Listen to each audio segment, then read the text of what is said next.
Hey everybody, it's Monday and I'm here with Layla in our fancy backpack, which by the way, thanks Jay. He's my long-term client and friend and he was generous enough to get us this really cool backpack that we're gonna be able to go hiking in. Don't worry, Layla's going to have sunblock on and there is a sunshade, but I wanted to show you a different perspective on working your push-ups since it is Monday. So a lot of you have talked about how difficult it is to do full push-ups, and even doing them from your knees through a full range of motion can be tough. This next exercise I'm going to show you is a progression, but I'm also going to talk about some regressions in order to build up to things like this afterwards. So we're looking at these two chairs here. Layla and I are going to do dips. All right, first of all, make sure that this is a solid, steady surface before strapping a baby to your back and putting all your weight on it.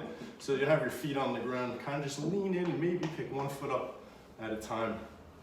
All right? It supports my weight. I've already checked. Layla's not that heavy. 16.5 pounds to be exact. But anyway, you're gonna hold yourself up, all right? And then slowly lower yourself down.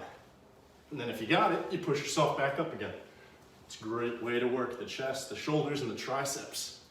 And I gotta find out how much this pack weighs on its own, because this is challenging.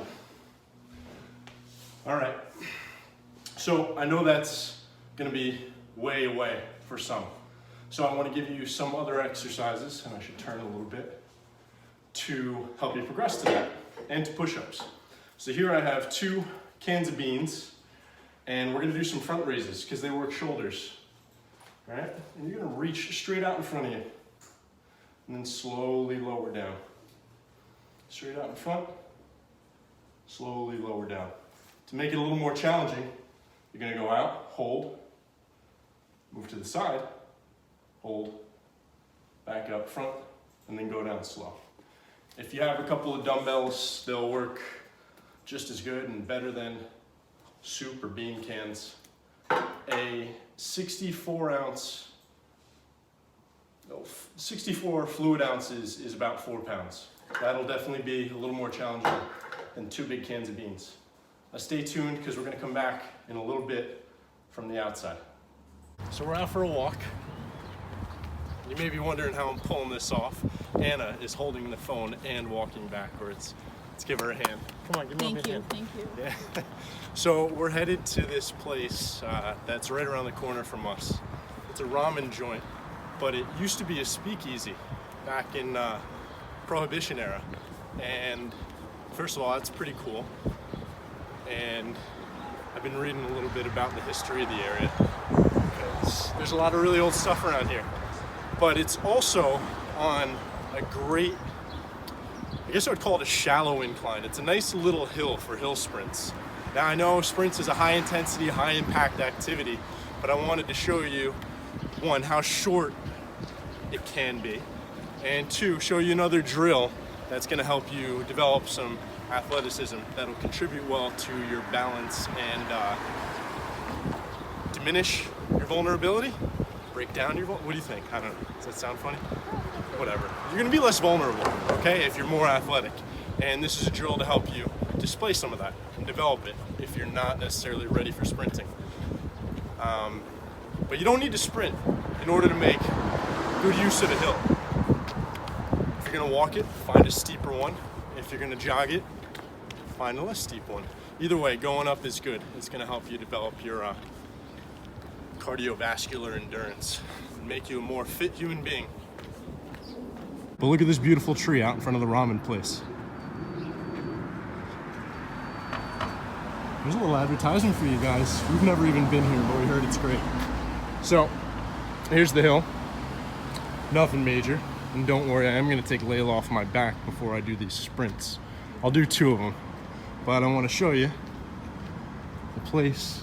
I think the Blackbeard ramen place used to be a speakeasy, but this is Scioli Hall. That is so neat. Yeah, it's old. I think it was 1908 that it was built. All right, so ideally you wouldn't do this on an incline, but you want a wall.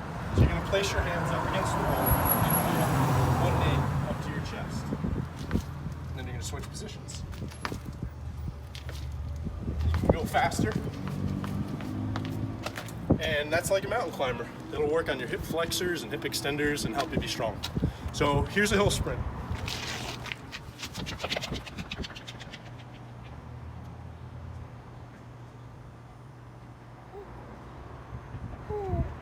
I know, Daddy run fast. Try taking about twice as long to rest as it did to perform the effort. I'll do one more.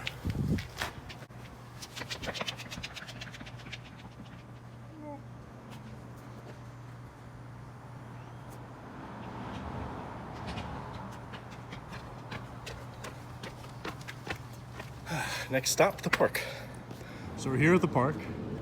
It's by the Cliffside Park Public Library and the high school and the municipal complex. And it's a nice little place. It's got some benches. And I know that push-ups are very challenging for a lot of folks. So this is your key, an elevated surface. The nice thing about a bench is it's got a back and a front. I'm gonna hand the phone over to Anna so that she can record my demonstration. Watch out for that brick. It's just like a regular push-up. All right, you put your hands. How's Layla looking? She good? She's good. Yeah. Hands on the back. And drop your chest towards it. She seems happy. So, this might be really easy. So another thing that you can do to work on your core and your hips is to tuck a knee up to your chest and then drop it. Whoa, it's slippery. You see that?